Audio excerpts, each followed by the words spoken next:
Bonjour, c'est Patrice du blog Tendance Crypto. Aujourd'hui, on se retrouve pour parler de la blockchain Aurora et plus précisément de 4 des applications les plus importantes dans cet écosystème. Avant de commencer, n'hésitez pas à vous abonner à la chaîne et à la fin de la vidéo si vous avez aimé, likez la vidéo et commentez si vous avez des questions. Donc, on commence avec Trisolaris qui est le DEX principal sur Aurora. Donc en fait, il a les fonctions classiques d'un DEX, swap, pool, stake, farm. Ce qui est bien, c'est que le bridge est intégré. On commence par la pool, donc on peut ajouter la liquidité. Donc je vous rappelle que ça fonctionne par paire de tokens. Donc on met l'équivalent dollar de manière identique donc sur les deux. Si vous mettez 100 dollars en Ether, vous mettez 100 dollars en USDC. Vous récupérez une partie des frais de transaction récoltés par le protocole. Mais vous pouvez évidemment gagner aussi en mettant donc ce LP token que vous récupérez quand vous mettez la liquidité ici en farming. Donc sur Trisolaris, vous allez avoir donc des pools avec une double récompense. Donc vous voyez en Tri et là en Aurora,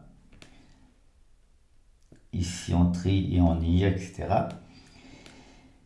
Ici, vous avez des pools où vous récupérez uniquement du Tri. Donc le Tri, c'est le token de gouvernance de Trisolaris. Et ici, vous avez des pools où vous récupérez en fait un autre token que celui de Trisolaris. Ensuite, vous pouvez mettre en staking donc ces Tri. Qu'est-ce que ça va vous amener? Ça va vous apporter du X-Tree. En fait, vous allez récupérer justement en fait une partie des frais de transaction récupérés par le protocole. En fait, vont permettre au protocole de racheter du Tree et qui sera distribué aux stakers. Côté roadmap, qu'est-ce qu'il faut regarder? On va avoir donc la création de la gouvernance qui va être mise en place. Et qu'est-ce qui va permettre d'avoir un pouvoir de vote dans la gouvernance?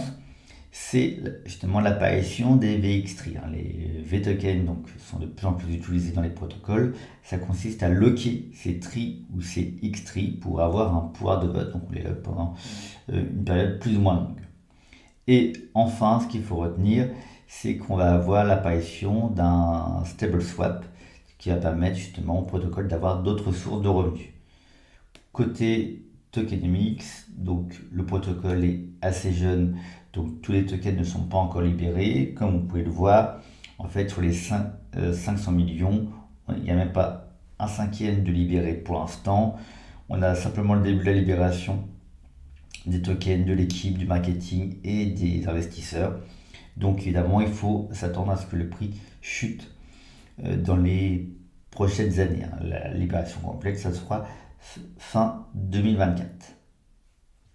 Donc on continue avec Polaris Finance qui est un fork-tomb. En fait, donc un fork-tomb, c'est-à-dire en fait c'est des protocoles qui créent un token qui va être peg à un autre de manière algorithmique.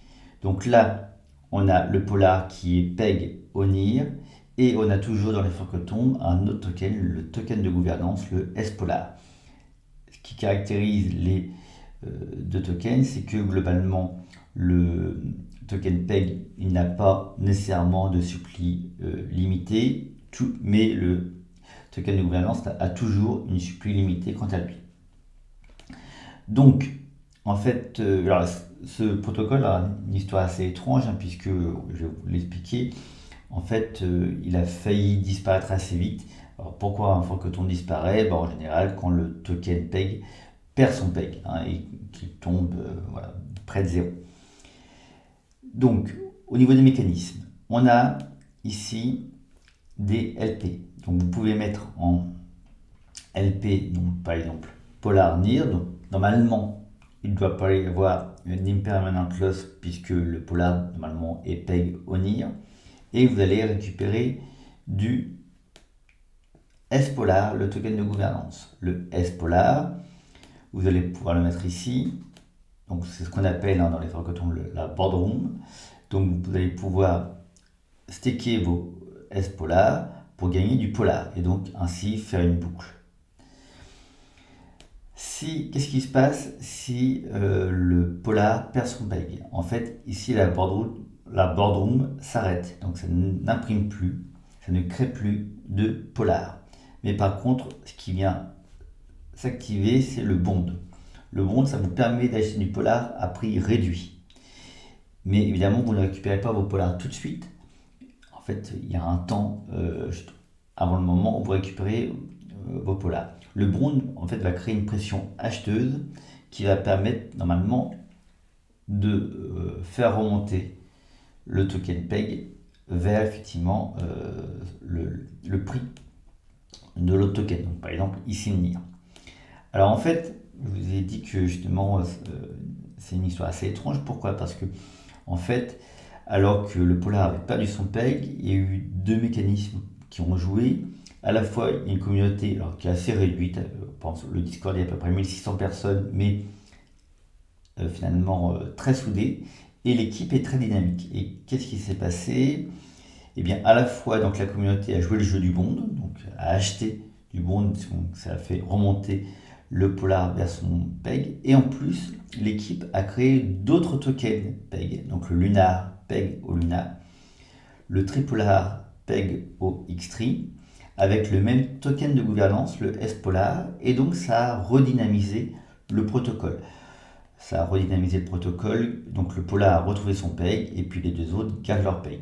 Alors au niveau de la roadmap, on a des choses intéressantes, parce que pour l'instant, donc on a 3 tokens PEG, il y en a 2 autres qui vont être annoncés.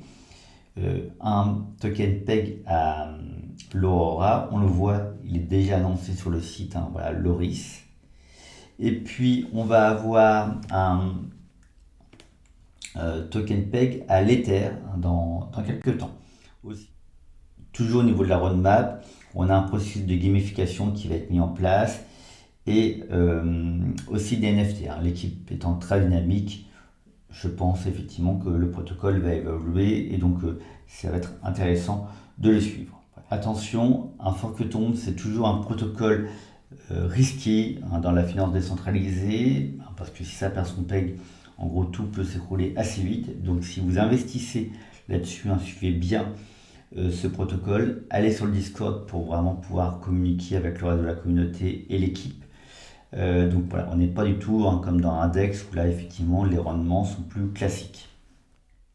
Donc on continue avec PadFi ou NearPad, hein, il y a les deux noms. Donc en fait c'est un protocole qui est divisé en deux parties avec le même token, le pad. C'est à la fois un launchpad et un DEX. Côté launchpad, donc il faut avoir du pad pour participer aux IDO, donc vous voyez il y a un certain nombre. Et je n'ai pas regardé la rentabilité hein, de ce launchpad, donc je pense qu'effectivement je ferai une vidéo assez vite sur différents launchpads que je suis ou que je suis un peu moins hein, pour justement parler un peu de la rentabilité, puisque en période de bull run, les launchpads sont en général très intéressants. Actuellement, beaucoup moins, donc il faut vraiment faire attention sur les launchpads sur lesquels j'investis. Donc honnêtement, je n'ai pas assez regardé pas dessus au niveau de la rentabilité. Donc, pour pouvoir participer aux IDO, il faut donc staker ses pads. Et ici, on a les différentes catégories. Vous voyez, le prix d'entrée, donc première catégorie, c'est 1000 pads. Ça correspond à un peu moins de 280$ actuellement. La dernière catégorie, c'est 150 000 pads, donc 150 fois la première catégorie. Et vous voyez, selon la catégorie, votre allocation va être plus ou moins grande. Donc vous allez avoir dans le nombre de tokens réservés pour la cinquième catégorie, c'est 2,5 fois le nombre de tokens pour la première. En sachant aussi qu'il y a sans doute beaucoup moins de personnes dans la cinquième catégorie que dans la première. Donc en fait, il y a beaucoup plus d'allocations quand on est dans la cinquième que la première, ce qui est normal hein, vu l'argent investi. Ensuite, on a un index, donc quelque chose de classique. Au niveau farming, on récupère du pad, donc ce qui est intéressant puisque ça va pouvoir servir pour le launchpad. Comme vous pouvez le voir ici, on a une pool avec une double récompense.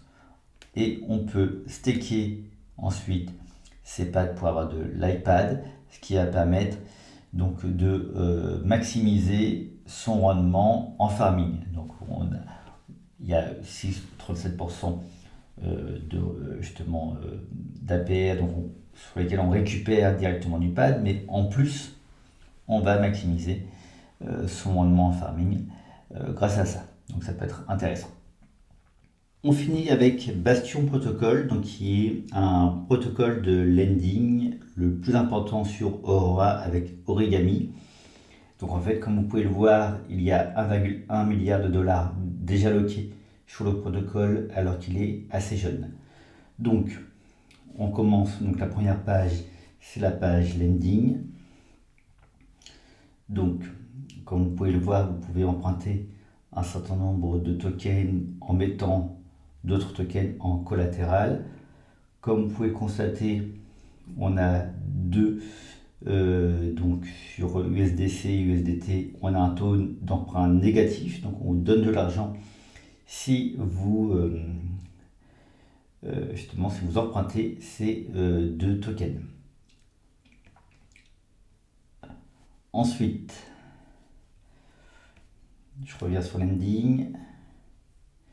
Donc ici, vous allez pouvoir, on vous donne la stratégie, vous allez pouvoir en fait faire une boucle pour maximiser votre staking de NIR. Vous déposez le NIR en staking sur Metapool, vous récupérez du STNIR que vous pouvez déposer ici et ensuite emprunter du NIR que vous allez remettre en staking et ainsi de suite. Donc on vous indique que si vous faites la boucle 10 fois, vous allez pouvoir maximiser votre staking à plus de 100%. On n'a quasiment aucun risque de liquidation puisque le token déposé, le token emprunté ont le même prix par définition. Attention, il y a quand même un petit risque si la variation du prix du NIR est trop rapide.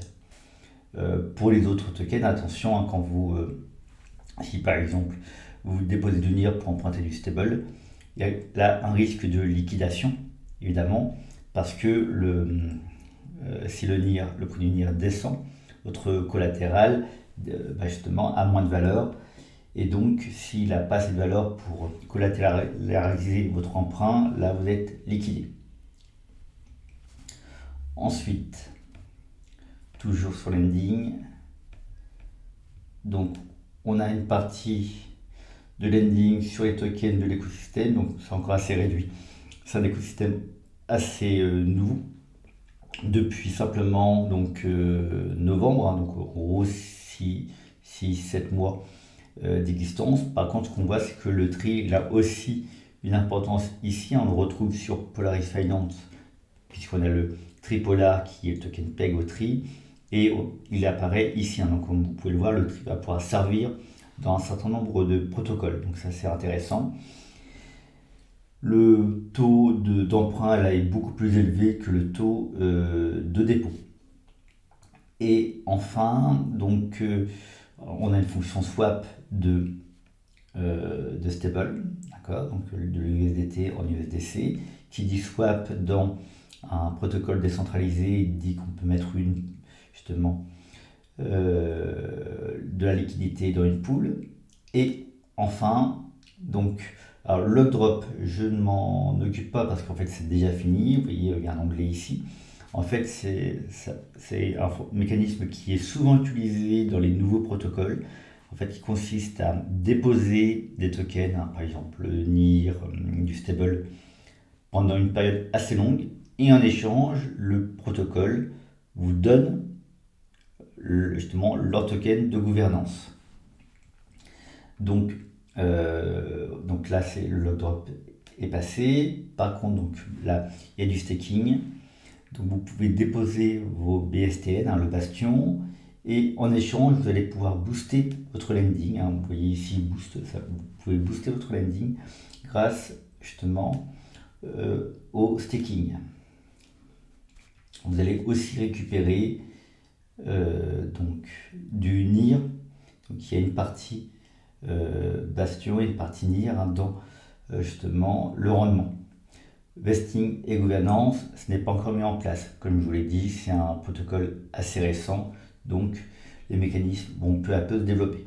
Donc voilà pour les 4 applications dont je voulais vous parler. Si vous avez des questions, n'hésitez pas à les poser en commentaire. Si vous avez aimé la vidéo, n'hésitez pas à liker.